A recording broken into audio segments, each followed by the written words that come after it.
Pernahkah kamu merasa sangat marah, sampai rasanya ingin meledak? Marah adalah emosi yang wajar. Tapi, ketika kita membiarkan amarah menguasai diri, kita bisa menyakiti orang lain. Bahkan orang yang kita sayangi. Di video ini, kita akan bahas tuntas, apa itu amarah? Kenapa kita sering meledak? Dan yang paling penting, bagaimana cara mengelola amarah tanpa menyakiti orang lain? Amarah adalah emosi alami yang dimiliki setiap manusia. Ia hadir sebagai respons terhadap ancaman, ketidakadilan, atau frustrasi. Namun, jika tidak dikelola dengan baik, amarah bisa berdampak merusak, baik terhadap diri sendiri maupun orang lain. Dalam artikel ini, kita akan membahas secara mendalam bagaimana cara mengelola amarah secara sehat tanpa melukai perasaan atau fisik orang lain. Beserta dilengkapi dengan data ilmiah dan penelitian terpercaya. Apa itu amarah? Amarah adalah emosi intens yang muncul ketika seseorang merasa terancam, diserang, atau mengalami ketidakadilan. Menurut American Psychological Association (APA), amarah adalah emosi yang ditandai dengan antagonisme terhadap seseorang atau sesuatu yang dirasa telah dengan sengaja berbuat salah. Amarah dapat memunculkan energi yang besar dan bisa menjadi motivasi untuk menyelesaikan masalah. Namun, jika tidak ditangani dengan benar, ia dapat berkembang menjadi agresi dan kekerasan. Fakta ilmiah, sebuah studi dari Journal of Behavioral Medicine pada tahun 2000 menunjukkan bahwa kemarahan kronis dapat meningkatkan risiko penyakit jantung, tekanan darah tinggi, dan gangguan kesehatan mental seperti kecemasan dan depresi. Mengapa kita mudah marah? Ada banyak faktor yang memicu amarah, di antaranya stres dan kelelahan. Ketika tubuh dan pikiran lelah, kita cenderung memiliki toleransi lebih rendah terhadap frustrasi, ketidakmampuan mengungkapkan emosi. Orang yang tidak mampu mengekspresikan emosi secara sehat seringkali memendamnya, lalu meledak dalam bentuk amarah. Pengalaman masa lalu, trauma atau didikan keras di masa kecil dapat memengaruhi bagaimana seseorang bereaksi terhadap konflik. Ketidakseimbangan hormon dan neurotransmitter, ketidakseimbangan serotonin dan dopamin dalam otak berperan dalam pengendalian impuls, termasuk kemarahan Cecero et al. Tahun 1997. Amarah yang tidak terkontrol dapat menyebabkan kekerasan verbal dan fisik, kerusakan hubungan sosial, masalah kesehatan kronis seperti hipertensi, penyakit jantung, penurunan produktivitas, gangguan tidur, dan kecemasan. Sebuah studi dari Harvard School of Public Health menyebutkan bahwa ledakan amarah yang intens dapat meningkatkan risiko serangan jantung hampir 5 kali lipat dalam 2 jam setelah kejadian. Cara mengelola amarah secara sehat. Pertama, kenali pemicu amarah. Langkah pertama dalam pengelolaan emosi adalah menyadari apa yang memicu amarah. Amati pola-pola situasi yang membuat Anda marah. Apakah itu saat macet di jalan? Ketika merasa tidak dihargai? Dengan mengenali pemicu, Anda dapat mengantisipasi dan mempersiapkan diri. Teknik praktisnya, buat jurnal emosi, catat kapan Anda marah, apa pemicunya, bagaimana reaksi Anda, dan bagaimana Anda merasa setelahnya. Ini membantu mengenali pola perilaku. Kedua, latihan teknik pernapasan. Teknik pernapasan dalam atau deep breathing dapat menenangkan sistem saraf simpatik yang aktif saat marah.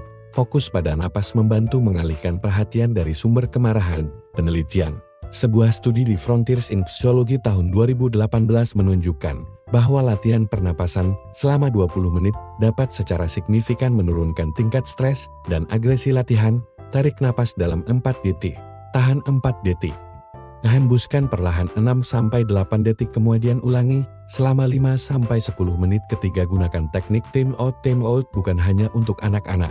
Mengambil jeda sejenak dari situasi konflik adalah cara efektif mencegah eskalasi. Contoh, jika Anda merasa marah dalam percakapan, katakan, "Aku butuh waktu sebentar untuk menenangkan diri. Kita lanjutkan nanti, ya." Keempat, ubah pola pikir atau cognitive reframing. Amarah sering dipicu oleh interpretasi subjektif yang salah. Misalnya, saat seseorang tidak membalas pesan, kita bisa langsung berpikir negatif, padahal bisa jadi mereka sedang sibuk. Teori dalam terapi kognitif, teknik reframing digunakan untuk mengubah cara berpikir negatif yang memicu emosi destruktif. Contoh, dari "dia tidak menghormatiku" menjadi "mungkin dia sedang sibuk dan belum sempat merespons." Kelima, ekspresikan emosi secara asertif. Ekspresi amarah tidak harus dalam bentuk teriakan atau diam 1000 bahasa.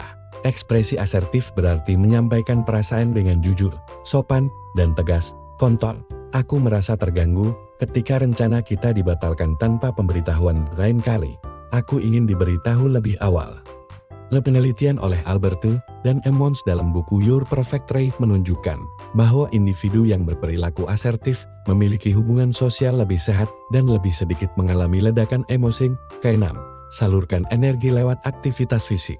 Olahraga bisa menjadi pelampiasan energi kemarahan secara positif. Ketika kita bergerak, tubuh memproduksi endorfin, yaitu hormon yang memicu perasaan senang dan rileks. Rekomendasi aktivitas: jalan cepat, berenang, yoga, atau seni bela diri non-agresif seperti Aikido.